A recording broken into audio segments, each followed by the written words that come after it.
An American journalist has claimed that he was detained on Monday after trying to enter the World Cup stadium in Qatar, where same-sex relationships are outlawed, while wearing a rainbow shirt in support of the LGBT community. So this is Grant Wahl is his name, and he put a picture up there very proudly. He's got the rainbow flag, and he says, "Just now, security guard refusing to let me into the stadium for USA Wales.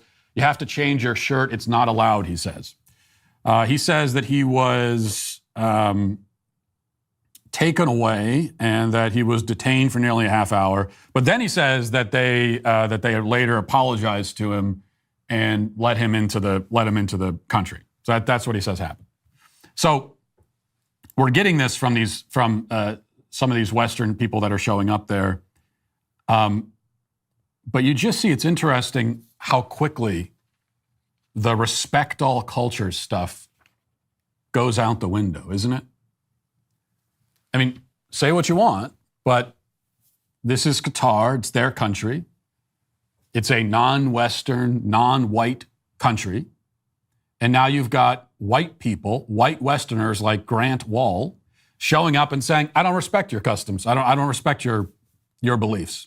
I'm going to do what I want in your country. I'm going to tell you how you should run your country. Your laws don't mean anything to me because I'm the white Western guy. And I'll tell you, I will show up and be the arbiter of morality, the source of morality."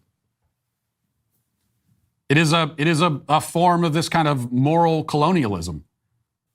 And also, I do have to say, and there have been some, Qatari citizens who have spoken out about this. Here's one, for example, says, "As a Qatari, I'm proud of what happened. I don't know when will the Westerners realize that their values aren't universal. There are other cultures with different values that should be equally respected. Let's not forget that the West is not the spokesperson for humanity."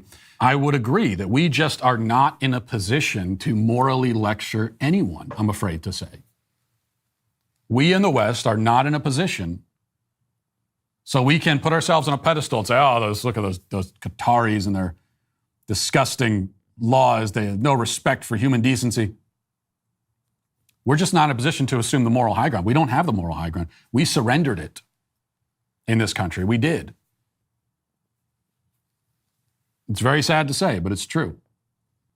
Well, the problem is that the other countries, when we say that, when we give that pitch and we say, "You should be more like us," well, the members of the other countries, they look at us like freaks. They look at us like a bunch of confused weirdos. They look at us and say, "Well, I don't want to be like you. Why would I want to be like you? You mean over in your country where you think that men can get pregnant? You mean over in your country where you're sterilizing little boys to turn them into girls?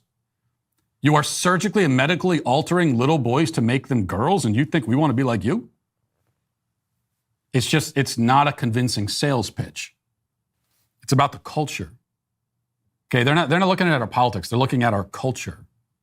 And these non-Western countries are seeing our culture and seeing a culture that is just caving in on itself, that is eating itself.